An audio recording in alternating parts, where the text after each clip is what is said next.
All right, let's get right into this. The path to suicide isn't some sudden choice a person just wakes up and makes one day. It's actually a real, measurable, and often completely invisible deterioration of the mind. So today we're going to break down the science of what is actually happening inside the brain during this process, step by step. Now, that might sound completely backward, right? But it's one of the most consistent findings in psychiatry. The thought that's dominating their mind isn't about death at all. It's about something else entirely. This overwhelming, all-consuming need to just disconnect from pain. So, if the goal isn't actually death, then what is happening? What's the chain of events that leads a brain to a state where suicide starts to feel like the only logical option? Well, the science is crystal clear. It's a gradual process. Specifically, the brain loses three absolutely crucial abilities: the ability to regulate emotions, the ability to imagine a future, and the ability to find solutions to problems. And when all three of those fail at the same time, well, the mind is left without any exit. Okay, so this is the core misunderstanding we really need to clear up right away. The internal experience isn't some kind of attraction to death. It's an overwhelming biological need to disconnect from pain that feels unbearable. And it is so crucial to understand that this is never, ever about one single thing. It's a slow accumulation, a kind of perfect storm where a person's biology, their thoughts, and their environment all start to fail at the exact same time. So let's actually look at how a mind gets to that point. I want you to think of it like three foundational pillars holding everything up.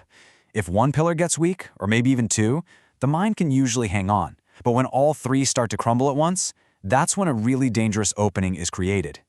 So here they are. These are the three pillars that break down. It starts inside, with the brain's actual biology.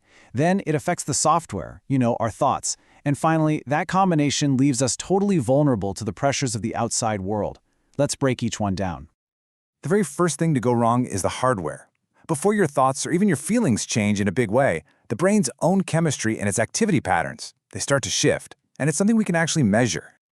Here's what that looks like in the brain. The prefrontal cortex, think of it as your brain's CEO, the part in charge of rational thinking and impulse control. It basically goes quiet. At the exact same time, the amygdala, your internal alarm system, goes into total overdrive. The result? You've got a brain that's stuck in alarm mode, with no ability to hit the brakes or think clearly. And to make matters even worse, dopamine levels just plummet. Now, this is so important to get. This isn't just feeling sad. It's a neurological state where the brain literally loses its ability to feel pleasure or reward from anything. Motivation just vanishes. So with the biology all out of whack, the mind's software starts to fail. We call this tunnel vision. The brain just stops generating new ideas or possibilities. It gets stuck in this loop, repeating the same hopeless thoughts over and over and over, like a corrupted piece of code that just can't run any other program. And then, finally, with the brain's internal defenses basically offline, the outside world becomes crushing. Things like pressure or isolation, loss, guilt, or even just simple exhaustion. Things that a healthy mind could normally navigate, they become this unbearable weight on a system that has absolutely no strength left to carry it. So when those three pillars fall, the mind enters a very specific and honestly a very strange final state. It's not a moment of decision. It's really the end result of a brain that can no longer process its own reality. First, a strange sense of calm sets in.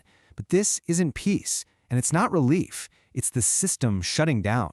The brain has literally run out of the resources it needs to keep processing that intense level of pain. In this state, the ability to imagine a future just completely disappears. Life gets reduced to this single painful present moment. There is no tomorrow, no other options, no perspective. There's just a tunnel that, from the inside, feels entirely and completely logical. Then comes the final step, disconnection. A person might feel like they're watching their own life from the outside, almost like a movie.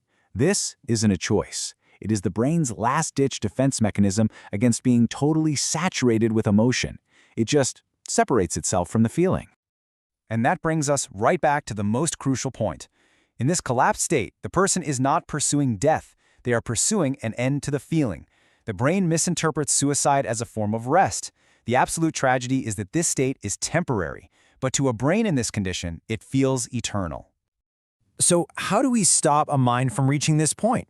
The good news is that this deterioration is visible long before a crisis, if you just know what to look for. So let's talk about what rebuilding and recovery actually look like. First things first, and this is absolutely critical, you cannot willpower your way out of this state. The brain has lost the very functions it would need to heal itself. Recovery requires external intervention. And science shows us there are 3 interventions that can completely change this whole trajectory. First, you have to interrupt that cycle of repetitive negative thoughts. Second, get external support early. And third, and this one is huge, establish real human connection. So let's look at how these actually work. Interrupting rumination, that's the fancy word for that negative thought loop, by talking, writing, or even just getting up and moving, that is a literal biological intervention. It breaks the brain's loop. Early help, like therapy or medication, gives a saturated brain the external support it can't provide for itself. And finally, real connection. Just someone listening and validating your struggle is neurologically more valuable than any piece of advice you could ever give.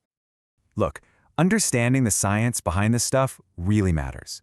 Not so we can diagnose or judge people, but so we can recognize when a mind, and that includes our own, is starting to run out of resources.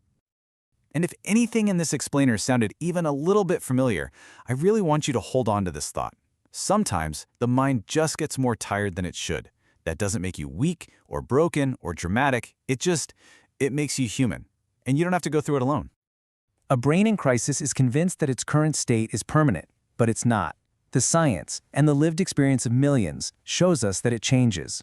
So the most important thing to remember is this: what you are feeling right now is not the end.